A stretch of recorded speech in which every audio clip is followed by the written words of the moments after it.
महिला आरक्षण विधेयकाबाबत काय आपलं म्हणणं आहे? 16 एप्रिल 17 एप्रिलला लोकसभेचं एक विशेष सत्र बोलावलं आणि त्यामध्ये महिलांना सांगण्यात आलं की हे आरक्षणाचं बिल आहे. जेव्हा की हे आरक्षणाचं बिल होतं, हे डिलिमिटेशनचं बिल होतं. काही राज्यांमध्ये याचा फायदा मिळावा आणि कायम सत्तेमध्ये भाजप राहावं यासाठी हे बिल ठेवलेलं होतं. त्यांना जर बिल पास करायचं होतं तर 2023ला हे बिल पास झालेलं होतं. ते 2024ला सुद्धा लागू करू शकले असते. परंतु यांची मागणी वारंवार हीच आहे की 2011ची जी जनगणना आहे त्यानुसार केलं पाहिजे. आमची मागणी ही आहे की तुम्ही 2026ची जनगणना करा किंवा तुम्ही ज्या पद्धतीने SC ST महिलांना त्यामध्ये समाविष्ट केलं. आम्ही आदर करतो. काँग्रेस पक्षाने केव्हाही SC ST लोकांचा आदर केलेला आहे. परंतु त्याचबरोबर OBCच्या महिलांना त्यामध्ये प्रतिनिधित्व मिळालं पाहिजे. यासाठी आमची मागणी आहे. जर ते OBCच्या महिलांना त्यामध्ये समाविष्ट करत असेल तर 2023ला सुद्धा आम्ही लागू करा. आम्ही त्याला समर्थन करतो. परंतु तसं नसेल, त्या दिवशी बिल जे ठेवलेलं होतं ते डिलिमिटेशनचं होतं. ते जर त्यांना केलं असतं त्या दिवशी तरीही सुद्धा ते 29लाच लागू होणार होतं. ते काही त्या दिवशी लागू होणार नव्हतं. तुम्हाला जर लागू करायचं तर चला मान्य करा, 2023 आजच लागू करा. आम्ही समर्थन करतो. परंतु तसं नाही आणि म्हणूनच आम्ही सांगतोय की 2026ची जनगणना करा, 2029ला द्या. परंतु ते असं करणार नाही. ते फसवं सरकार आहे. ते आरक्षणाचं बिल नव्हतं, ते डिलिमिटेशनचं बिल होतं. आम्ही सक्त यांना तोंडावर पाडलेलं आहे आणि महिला हे समजून गेलेलं आहे की यांना हे आरक्षण द्यायचं नाही. बागेश्वर यांनी महाराजांबद्दल अपशब्द वापरलेला आहे. त्याला तर जोड्याने ठोकलं पाहिजे. आणि जे डायसवर बसलेले होते त्यांनी का कानामध्ये बोळे टाकले होते का? एवढं जर तुम्ही पुळका आणता ना कायम, तर त्या दिवशी डायसवरून त्यांनी हात धरून खाली काढायला पाहिजे होतं त्या बागेश्वर महाराजाला. याच ठिकाणी जर काँग्रेसचा कुठलाही नेता असता तर ते सरळ त्या ठिकाणून निघून गेलेले असते किंवा त्याला हात धरून बाहेर काढलं असतं. परंतु हे त्यांनी केलं नाही. कारण हे सत्तेला हपापलेले लोक आहे. हे सत्तेसाठी मग कुठल्या महाराजाचा वापर करू, कुठल्या त्या काय आता बोलू नये, कशाचाही वापर करू शकतात. ज्या पद्धतीने त्यांनी नाशिकचा वापर केलेला आहे तेव्हावरून तुम्ही समजून जायला पाहिजे की हे कुठल्या स्तराला जाऊ शकतात.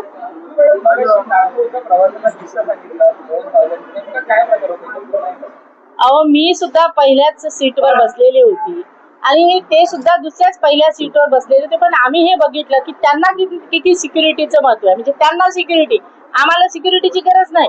मला वॉशरूम लागली ती मला पहिले जायचं, परंतु जोपर्यंत भागवतजी जाणार नाही तोपर्यंत दुसऱ्याला जाऊ दिलं नाही. हा कुठला नियम? स्वतःची विमानं वापरा ना तुम्ही जेव्हा एका विमानात येता आहात तर तुमच्यासाठी काय वेगळी सिक्युरिटी आणि आमच्यासाठी वेगळी सिक्युरिटी? म्हणजे महिलांनी जाऊ नये पुढे, त्यांचा सिक्युरिटी गार्ड आडवा हात करून उभं होता जोपर्यंत ते गेले नाही. हे कुठल्या कायद्यात बसते हे मला सांगा. पाहिलं की स्वातंत्र्यापासून बाबासाहेबांनी हिंदू माध्यमातून महिलांना न्याय देण्याचा प्रयत्न केला. राजकीय नेतृत्व मिळालं पाहिजे. तेव्हापासून स्वातंत्र्याच्या आतापर्यंत महिलांच्या आरक्षणाचा प्रश्न तो आणि स्वतः ठरलेला आहे. महिलांना आरक्षण कसं मिळेल, राजकीय त्याचं अस्तित्व कसं निर्माण होईल, यासाठी आरक्षण महत्वाचं नाही का? मग काँग्रेसची भूमिका काय असेल, त्याला न्याय कसा मिळेल? बघा, आरक्षण महत्वाचं आहे आणि आम्ही संविधान वाचवण्याचाच प्रयत्न केलाय. आज जो विजय झालेला आहे तो संविधानाचा झालाय की बाबासाहेबांनी सांगितल्यामुळेच आज OBCच्या महिला या ठिकाणी बसलेल्या आहे आणि संविधान वाचवण्याचं काम हे काँग्रेस पक्षाने सभागृहात केलंय. कारण त्या दिवशी जर बिल पास झालं असतं तर निश्चितच संविधानाची हार झाली असती. परंतु बिल पडल्यामुळे संविधानाचा त्या ठिकाणी विजय झालेला आहे. कारण बाबासाहेबांचं जे स्वप्न होतं की दीन, दलित, OBC, मायनॉरिटी सगळ्या महिलांना न्याय मिळाला पाहिजे, तो न्याय निश्चित मिळाला नसता. परंतु आज 2026ची जनगणना झाल्यानंतर बाबासाहेबांचं जे स्वप्न होतं ते पूर्ण होणार आहे आणि संविधानाचा विजय होणार आहे. विरोधकांच्या म्हणजे दुर्गाताई असतील आणि प्रणिती शिंदे यांना स्वतःची घराणेशाही राखायची असल्यामुळे यांनी या विधेयकाला नामंजुरी दिलेली आहे. त्यांना फक्त त्यांची घराणेशाही चालवायची काँग्रेसचा अजेंडाच आहे. कोण? वर्षाताई गायकवाड, भोसले. बरोबर आहे ना, ते हेच बोलू शकतात. त्या दुसरं काय बोलू शकतात? त्यांना बोलण्यासारखं काय आहे? ज्या पद्धतीने त्या दिवशी त्यांचे लोक डिबेटमध्ये सांगत होते की 15 मिनिटं जर थांबले असते तर 50% आणलं असतं, ते तर भाजीपाला समजतात ना. त्यांना असं वाटतं. बघा, प्रणितीताई ज्या आहे स्वतःच्या कर्तृत्वाने पुढे गेलेल्या आहे. आज आमच्या ज्याही महिला असेल स्वतःच्या कर्तृत्वावर गेले आहे. ठीक आहे, त्यांचे घराण्यात लोक होते, वडील होते. आज आमचे बापदादे राजकारणात होते, मग आम्ही राजकारणात नाहीये, आम्ही टिकलो नाही.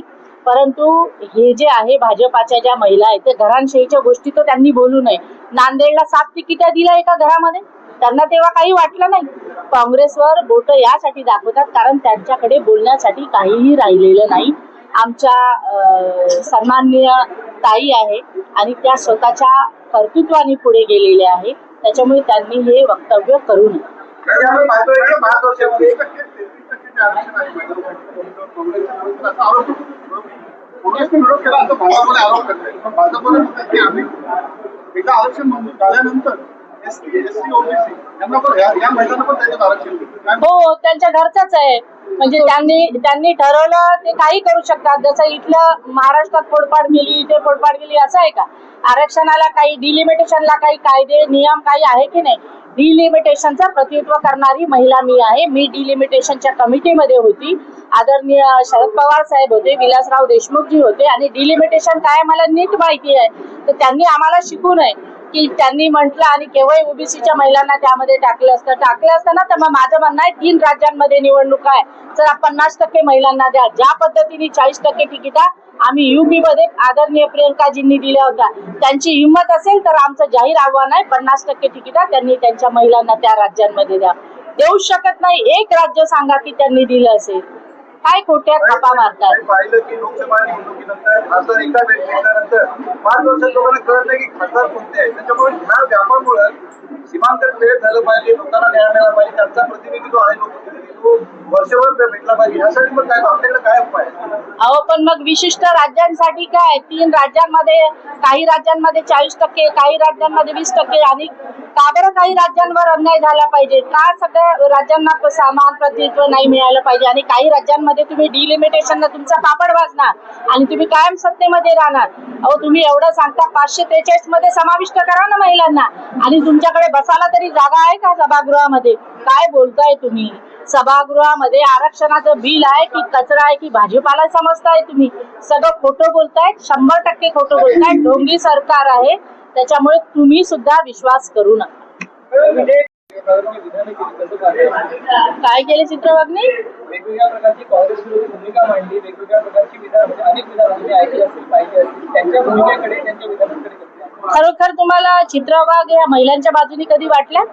जर खरोखर असत्या ना तर मग नाशिकच्या प्रकरणामध्ये रुपाली चाकणकरच्या बाबतीत बोलायला पुढे आणा त्यांना. मी जाहीर आव्हान करते, मी एका डायसवर बसते, त्यांनी एका डायसवर बसा, माझ्या प्रश्नाचे उत्तर द्या. अहो महिला विधेयक, काही तुम्ही आमदार झाल्या, तुम्हाला त्याचं दुःख कळणार नाही. बोलून बोलून बोलून स्क्रिप्ट तुम्हाला आमदार केलं, चूप बसा आता. ज्या ओबीसीच्या महिला बिचाऱ्या बाहेर आहेत त्या आरक्षणाच्या, त्यांना येऊ द्या त्यामध्ये आणि लागू करायचं. तर खरोखर लागू करणार आहे का मोदीजी? त्यांनी मोदीजींना प्रश्न करावा की हे बिल जे होतं ते आरक्षणाचं बिल होतं का? जर असेल तर चला, खुलं आव्हान आहे आम्हाला, आपण डिबेट करू, आणि नसेल तर मग त्यांना काय, तर त्याचं उत्तर मात्र त्यांनी डायसवर येऊन द्या. 2023 मध्ये नारी शक्ती विधेयक मंजूर झालं, ते तरी नारी शक्ती बंधनचा माहिती नाही यांना. यांच्या घरच्या बायका आता कशाला बोलायला लावता आम्हाला तुम्ही? नारी शक्ती बंधन त्या विधेयकाचं नावच नव्हतं. माझ्याकडे कॉपी आहे, मी प्रत्येकाला देणार आहे. हे खोटं बोलते. ते नारी शक्ती बंधनच्या आडमध्ये मतदान घेण्यासाठी हे सगळं नाटक सुरू होतं. त्यांना विरोधकांनी तोंड घाशी पाडलेलं आहे. त्यांना आमचं जाहीर आव्हान आहे, ते कधीही आरक्षण देऊ शकत नाही. आणि द्यायचं असेल, आता आम्ही ऐकलेलं आहे की प्रत्येक राज्यांमध्ये सुद्धा 1 दिवसीय अधिवेशन बोलावणार आहे. आमचं आव्हान आहे 2023 नंतर लागू करा. काँग्रेस त्याचं समर्थन करायला तयार आहे.